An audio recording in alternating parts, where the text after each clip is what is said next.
ने जो धीमर गुरु बनाया था वो कौन था? वो एक पुण्यात्मा थी। किसी समय परमेश्वर कबीर जी की शरण में रहे थे, लेकिन हम कुछ दिनों के बाद इस काल के ज्ञान के ऊपर फिर दोबारा टिक जाते हैं, भगवान की भक्ति त्याग देते हैं। ऐसा ही उस नादान आत्मा ने कर रखा था। फिर यो काल ऐसे कर्म बिगड़वा दे उस पुण्यात्मा के, ऐसी जगह मछियारों का जन्म दे दिया और वो मछली पकड़ के लावे और बेचे, उसे तो गुजारा कर, आप भी काट के खावे। अब कहते हैं कबीर कमाई आपनी कदेना निष्फल जा, 7 समुद्र आडे पड़े मिले अगा हुआ। क्या हुआ कि एक बार वो जिस राज्य में रहता था वहां के सभी तालाबों की मछलियां उसने पकड़ ली थी। कालू नाम के जीमर ने, वो तो खाली हो लिए थे। उसने देखा कि पड़ोसी राजा एक बहुत धार्मिक व्यक्ति था। उसने सब जगह ये आदेश दे रखा था कि मेरे राज्य में हिंसा नहीं हो, जीव हिंसा नहीं हो, और इस कारण से किसी भी तालाब में कोई मछलियां नहीं पकड़ता था। और वो चला गया कालू, उसने देखा सी मोटी मोटी तोरी सी बार बार गिया सी कूदे उसके अंदर। उसने सोचा सुबेरा करूंगा काम। उसको ये भी पता था कि राजा ने यहाँ आदेश दे रखा है कि यहाँ प्रतिबंध है। उसने सोचा रात में चोरी करूंगा। अपनी पत्नी से कहकर चला गया कि मैं ऐसे ऐसे जा रहा हूँ उस तालाब पर, और है तो वहां खतरे का काम, पर देखी जाएगी, अब रोजगार तो यही है। अब वो पहुंच गया वहां तालाब पर। तालाब के आसपास झाड़ बोझड़े भी होते हैं। उसने जाल डाला था। सुबह सुबह का टाइम हो गया, 4 बजे। उस गर्मियों के दिन थे, थोड़ी सी सर्दी सी भी थी, इस तरह टाइप का मौसम था। तो उसको सर्दी लगी, तालाब में से निकला। उसने क्या करा, एक अग्नि जला ली हाथ सेकने के लिए। अग्नि जलाई, लकड़ तोड़कर हाथ सेके। और पहले तो उसने देखा कि कोई होगा तो यहाँ आ जाएगा, आग जला लेता हूँ। उसने आग जला दी, देखा कोई नहीं आया।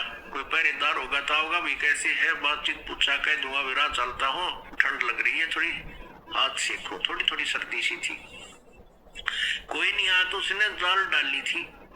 उधर से उसी नगरी का राजा, उस क्षेत्र का राजा हाथी पर सवार हो गए और उसी के साथ साथ से रास्ता सा दूसरे शहर में जा रहा था।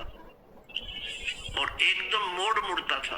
उस मोड़ के मुड़ते ही राजा का पूरा काफिला एकदम बाहर आया और उसकी नजर पड़ी। वो सारा ही 4 किले का फैसला था मोड़ का। एकदम घबरा गया वो कालू जी मर कि वे आज तो बात बिगड़ेगी, राजा आ गया, राज तेरी सजाए मौत होगी। मैंने कानून तोड़ दिया, वो डर गया। उसने क्या कर रखा था, एक लंगोट पहन रखा था शरीर पे, बस पानी में बढ़ने की तैयारी थी। तो उसने, और ऊपर बड़े बड़े बाल थे, दाढ़ी थी। उसने और कोई बात ना सोची बचाओ की। जो राख लकड़ी जला रखी थी वो राख थी। उस राख को सारे शरीर पर, मुंह पर सारे ला के, और वहीं बैठ गया। वो धुआं सा बना हुआ था, थोड़ी थोड़ी आग सलग रही थी। साधु रूप बना के बैठे। वो राजा था धार्मिक। उसने देखा महात्मा बैठा है, वही काफिला रखवा लिया। अगरों को हाथी से नीचे उतारो, अंबारी वो लगा दी पड़ी थी, वो नीचे उतार दिया। और वो आंखें खोल के देखा कि ले भाई मर गया, आज तो आधी आधी खोल और फिर बंद कर ले, आज मर गया, अभी तो आ गया तेरी तरफ। उन्होंने सोचा और कोई चारा भी नहीं है, अगर बच गया तो इससे मुद्रा में बच गया। राजा ने आवाज लगाई, प्रणाम किया, राम राम बोलिया। वो कड़ा बोले, बोलते पिछले पहचाना जा, मौन धारण कर गया। अब राजा ने सोची वे साधु संत अपनी भक्ति करते हैं, वो गणा छेड़ा छाड़ी नहीं करनी चाहिए। 5 असरपी सोने की असरपी होती थी, अच्छी 10-10 ग्राम की। और वो 5 असरपी वहां पूजा रूप में उसके चरणों के पास रख दी। राजा थोड़ी देर बैठा, प्रणाम करके चल पड़ा। उधर से उसके डरते की, क्योंकि पिछले संस्कार अच्छे थे, उसका उस समाधिस्थ हो गया और ऊपर सोपन सा देख रहा है। उधर से उसकी पत्नी को चिंता हुई कि आया नहीं, दिन के 10 बज गए। वो चली करता है जिस सरोवर का वो कह के गया था, वहीं जाकर देखा तो क्या कर रहा है, साधु बना बैठा। और उसकी पत्नी ने पहले तो उसको आवाज लगाई कि तू मर रहे गाड़ा कित बैठा है, चल जल्दी करने, कोई आ गया, यहाँ आ गया, तुझे पकड़ लेगा। हो ना उठिया तो उसके एक मारा कड़मड़ थप्पड़, ये खड़ा हो ले तू। उसने नो कहा, मैं तो आज आया था जी, आज आया था जी। उसने सोचा ये राजा के सर्वेंट आगे की नो कहा जी मैं तो आज पहली बार आया था। उसने देखा उसकी पत्नी अपनी पत्नी से कहने लगे, वो राजा कहाँ गया? उसकी पत्नी बोली, राजा कौन सा? राजा आया था यहाँ से। वो बोली, राजा आता तेरा छोड़ देता। फिर उसने देखा 5 रुपये रखी है। अब देखो कैसे परिवर्तन आता है। अब उसने नो सोच ली कि हे भगवान, हे परमात्मा, तेरे नाम पर मैंने तो नाटक सा कराया था, एक नकली स्वांग भरा था आपकी शरण का, और इतना ही मैं अपनी इतनी हमें सुरक्षा भी दे दी, मेरी जान भी बख्श दी, ये 500 रुपये दे दी, मैं 10 साल भी इतनी कमाई नहीं कर सकता जो आपने मेरे पास रखवा दी। उसी दिन से बैराग हो गया कि ये परमात्मा, तेरे नाम में, तेरी शरण में इतनी शक्ति, इतना सुख। अपनी पत्नी से कह दिया कि ले, ये तेरी 10 साल की 20 साल की कमाई है अगली जद, और मैं आज के बाद मछली पकड़ू को नहीं। घर चले गए। उसकी पत्नी बोली, काम करे बिना नहीं सरिया करता, जा वो दे दे जाड़ा हाथ में, वो बांध दे रोटी चार उसके। और वो चल पड़े, बैठ के जंगल में खा कर रोटी, अन्नो देखे भगवान नो क्या करें, गुरु बिन मोक्ष नहीं होता, ये परमात्मा गुरु बिन मोक्ष नहीं होता। कोई संत मिले, संतों के पास जावे, उनसे पूछा ताछी करे। तो फिर एक दिन परमेश्वर कहते,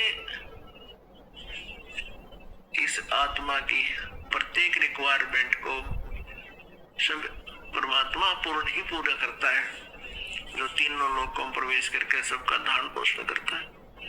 परमेश्वर आगे एक साधु रूप बना के कबीर देव जी, और उससे कहा कि भाई भगत कैसे बैठा है, कि महाराज जी मैं भक्ति करूं हूं।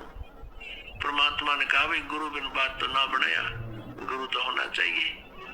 कहा जी गुरु तो होना चाहिए, आप बन जाओ मेरे गुरु जी। कहा भाई ठीक है, मैं बता देता हूँ, नाम ले, भक्ति कर, ऐसे ऐसे करना, ये करना, ऐसे नहीं करना। अब उसने करी डट का साधना, और कुछ ही दिनों में उसको काफी उपलब्धि होगी। उधर से वो जो गुरु था, अब उधर नारद जी को एक ऐसी समस्या पैदा हो गई थी। उसको कहा गया था कि आज सवेरे तू जावे और उसको गुरु बना ले, जब तेरा कल्याण होगा। तो सवेरे सवेरे वो जा रहा था किसी घाट के स्नान करने के लिए, आगे से वो कालू झीमर मिल गया उसने,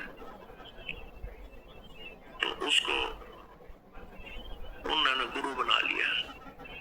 उस कालू झीमर ने उसको बताया कि ये नाम जाप कर ऋषि जी, तेरा कल्याण होगा।